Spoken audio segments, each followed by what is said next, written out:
আগামী সপ্তাহেই নির্বাচনী রোডম্যাপ ঘোষণা করবে নির্বাচন কমিশন। রোডম্যাপের খসড়া নিয়ে আলোচনা চলছে বলে জানিয়েছেন ইসি সচিব আক্তার আহমেদ। বৃহস্পতিবার বিকেলে এক ব্রিফিংয়ে তিনি একথা জানান। ইসি সচিব বলেন, রোডম্যাপে সংলাপ, আইনবিধি সংস্কার সহ সব বিষয় অন্তর্ভুক্ত থাকবে। এ বিষয়ে আলোচনা করতে রাজধানী গুলশান থেকে যোগ দিয়েছেন বিএনপির তথ্য গবেষণা বিষয়ক সম্পাদক আজিজুল বারী হেলাল এবং মিরপুর থেকে আমাদের সাথে আছেন এনসিপির কেন্দ্রীয় সদস্য অ্যাডভোকেট জায়েদ বিন নাসের। আপনাদের দুজনকেই স্বাগত জানাচ্ছি ইন্ডিপেন্ডেন্ট সংবাদে। প্রথমেই যাচ্ছি জনাব আজিজুল বারী হেলালের কাছে। আপনার কাছে জানতে চাইব যে ইসি আগামী সপ্তাহে নির্বাচনী রোডম্যাপ ঘোষণার কথা জানিয়েছে, কি বলবেন এই বিষয়ে? দেশ কি নির্বাচনী মহাসড়কে উঠছে কিনা? ধন্যবাদ। দেখেন, আমাদের 24-এর গণ অভ্যুত্থানের যে মূল চেতনা ছিল যে ফ্যাসিবাদের পতন এবং বাংলাদেশকে গণতন্ত্রের পুনঃপ্রতিষ্ঠা এবং মানুষ যাতে তার নির্বাচিত প্রতিনিধিকে তার পছন্দের ব্যক্তিকে ভোট দিয়ে নির্বাচিত করতে পারে, সেই ব্যাপারে সরকারের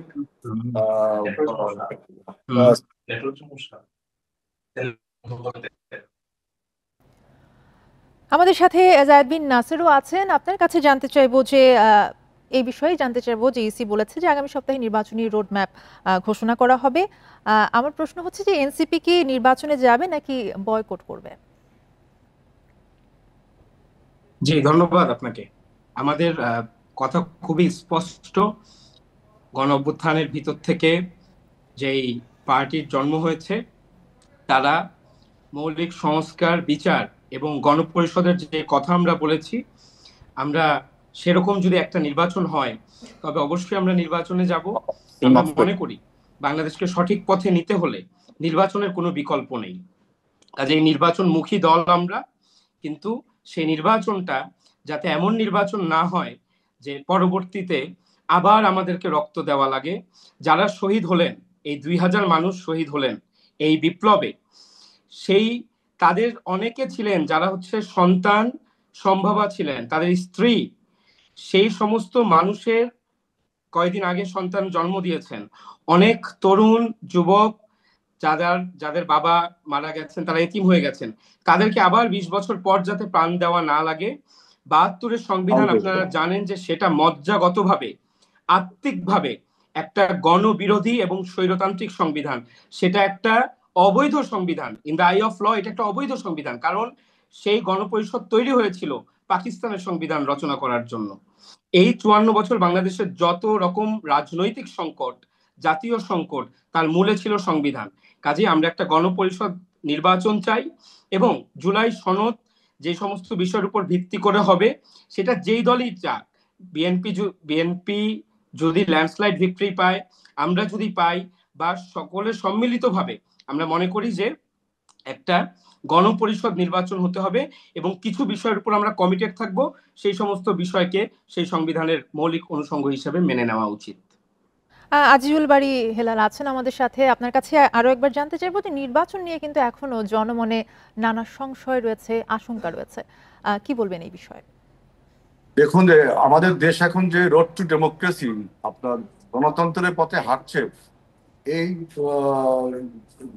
গণতন্ত্রের পথে যে যাচ্ছে, এটা নিয়ে কোনো সংশয় আসলে রাজনৈতিক দলগুলোর মধ্যে নেই। রাজনৈতিক দলগুলো বলছে যে নির্বাচন যাতে সুষ্ঠু এবং গ্রহণযোগ্য হয়, এবং এটা বিএনপিও চাচ্ছে সুষ্ঠু এবং গ্রহণযোগ্য। এইটা হলো আমাদের একমাত্র চাওয়া, যে গত 17 বছর হাসিনা বাংলাদেশের নির্বাচনী ব্যবস্থাকে ধ্বংস করেছে, সেখান থেকে উত্তরণ হয়ে আমরা যদি একটি ফ্রি অ্যান্ড ফেয়ার এবং ক্রেডিবল ইলেকশন করতে পারি, সেটা সমস্ত রাজনৈতিক দল বলছে।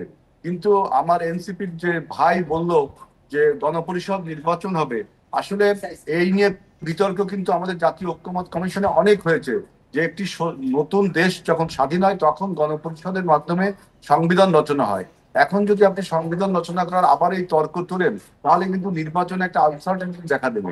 এই আনসার্টেনিটি দেখা দেয়, তাহলে বাংলাদেশের আপনার সার্বভৌমত্ব হুমকির সম্মুখীন হবে। যেহেতু আমাদের এই দেশের পরিবর্তনকে প্রতিবেশী রাষ্ট্র ভালোভাবে মেনে নিতে পারেনি, ইভেন পরাজিত ফ্যাসিবাদ এখনো বাংলাদেশে লুকিয়ে আছে, বিভিন্ন স্থানে আছে। সুতরাং আমাদের অভ্যন্তরের সমস্ত শক্তিকে ঐক্যবদ্ধভাবে অন্তত গণতন্ত্র উত্তরের জন্য, গণতন্ত্র পুনঃপ্রতিষ্ঠার জন্য আমাদের ঐক্য থাকতে হবে।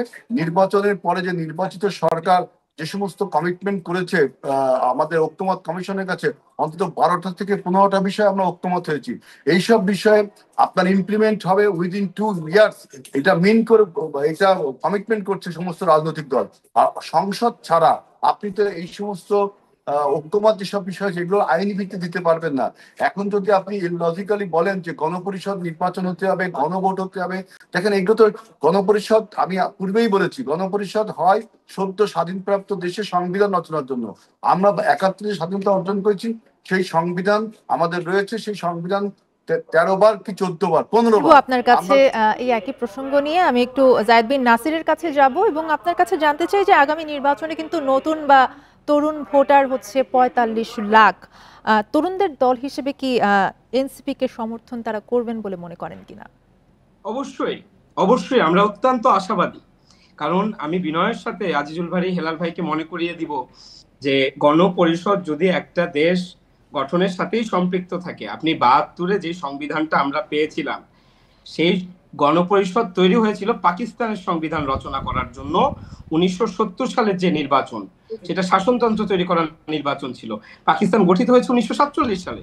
23 বছর পরে এসে তারা 1956 সালে একটা সংবিধান পায়। এবং আমরা খুব শীঘ্রই দল হিসেবে তৃণমূলে যাব, মানুষের কাছে যাব। এবং আপনারা জানেন সেটা যে আমরা দেশ গড়তে জুলাই পদযাত্রায় মানুষের কাছে গিয়েছিলাম, মানুষের কথাগুলো আমরা শুনেছি। তরুণদের কাছ থেকে আমরা মানে ওভারওয়েলমিং যেটাকে বলে, অর্থাৎ মানে যেটা আমরা আশাও করিনি, ওরকম সমর্থনগুলো কিন্তু আমরা পাচ্ছি। এবং বিভিন্ন বয়সী রিক্সাওয়ালা তরুণ থেকে শুরু করে, আপনার স্কুলগামী তরুণ থেকে শুরু করে, বিশ্ববিদ্যালয়গামী তরুণ থেকে শুরু করে, বিভিন্ন শ্রেণী পেশা এবং আর্থিকভাবে যারা বিভিন্ন নিম্নবিত্ত, মধ্যবিত্ত, উচ্চবিত্ত, বিভিন্ন পর্যায়ের সকল শ্রেণী পেশার মানুষই আপনাদেরকে সমর্থন করবে বলে আপনারা আশাবাদী। আজিজুল বারী হেলালের কাছে আরো একবার যাব। অন্তর্বর্তী সরকারের উপদেষ্টা আসিফ মাহমুদের বিরুদ্ধে দুর্নীতির অভিযোগ অস্বীকার করেছেন তিনি। এছাড়া সরকারের 1 বছরে ব্যর্থতা বেশি বলেও স্বীকার করেছেন। আপনার বিশ্লেষণ কি? আমার বিশ্লেষণ হলো, আসিফ মাহমুদের বিরুদ্ধে যে দুর্নীতির অভিযোগ আমরা বহু আগেই দেখেছি, তার পিএস এর দুর্নীতি বা বিভিন্ন দুর্নীতির কথা, এটা দুর্নীতি দমন কমিশন যেহেতু এটা মানে ইনভেস্টিগেট করছে, এই জন্য আমার এই মুহূর্তে মানে it is very early two comment, এখন এই মুহূর্তে কমেন্ট করার সময়। তবে এইটা ঠিক যে বাংলাদেশের যে বর্তমান অন্তর্বর্তীকালীন সরকার, সে কিন্তু উত্তরাধিকার সূত্রে একটা ডিভাস্টেড ইকোনমি, একটা ফ্রাজাইল অ্যাডমিনিস্ট্রেশন এবং আপনার ল অ্যান্ড অর্ডার সিচুয়েশন একদম ডেমনিশ হয়েছে, এরকম একটা মানে অস্থির অবস্থার মধ্যে এই অন্তর্বর্তীকালীন সরকারকে ক্ষমতায় আসতে হয়েছে। তারপরে দেখেন আপনি, আমাদের রিজার্ভের উন্নতি হয়েছে, আমাদের দেশ থেকে এখন মানি লন্ডারিং হয় না, আমাদের দেশ সবচেয়ে বড় যে উন্নতি হয়েছে, আমরা যে জন্য সব অভ্যুত্থানটা করলাম, তো right to vote and right to choose their leader by voting, সেইটার পথে এখন দেশ হাঁটছে। অর্থাৎ গণতন্ত্র পুনঃপ্রতিষ্ঠার একটা আলোর রেখা যে ডক্টর ইউনূস ফেলেছেন, এটা কিন্তু একটা বড় আমাদের অর্জন। আজকে যারা বলছেন যে ডক্টর ইউনূসের এই 1 বছরের ক্ষমতাকে একই প্রসঙ্গ যদি জায়েদ বিন নাসিরের কাছে জানতে চাই যে উপদেষ্টা আসিফ মাহমুদের বিরুদ্ধে দুর্নীতির অভিযোগ কিন্তু তিনি অস্বীকার করেছেন এবং একই বিষয় জানতে চাইবো যে সরকারের 1 বছরে ব্যর্থতা বেশি বলেও স্বীকার করেছেন। আপনি কি বলবেন? হ্যাঁ, এটা নিঃসন্দেহে। আপনার গণ অভ্যুত্থানের পরে ছাত্রদেরকে সিস্টেমের মধ্যে ঢুকিয়ে নিয়ে ছাত্রদের সাথে একরকম প্রতারণা করা হয়েছে। যারা পুরাতন রাজনৈতিক বন্দোবস্ত টিকিয়ে রাখতে চায়, আমি তো মনে করি যে উনি সিস্টেমের মধ্য থেকে উনি সত্যতা মানে স্বীকার করে নিয়েছেন অকপটে। আর তিনি গণ অভ্যুত্থানের নেতা ছিলেন। তিনি 6 তারিখ, অনেকেই আশঙ্কা করেন যে 6 তারিখ, সেই 6 আগস্ট 2024 সালে যদি সেই আন্দোলন হতো তাহলে সেটা সফল হতো না। তিনি একদিন এগিয়ে নিয়ে এসেছিলেন এবং তার দীর্ঘ সংগ্রাম আছে বিশ্ববিদ্যালয় জীবনে। তাকে ক্যারেক্টার অ্যাসাসিনেশনের জন্য যে গুরুতর অভিযোগ আজকে জানে আলম ও অপুর স্ত্রী করেছেন সংবাদ সম্মেলনের মাধ্যমে, যে বিএনপি নেতা ইশরাক ব্যক্তিগত দ্বন্দ্বের জের ধরে তাকে জোরপূর্বক অপহরণ করে, একরকম গুম করে তার কাছ থেকে স্বীকারোক্তি আদায় করে নিয়েছে।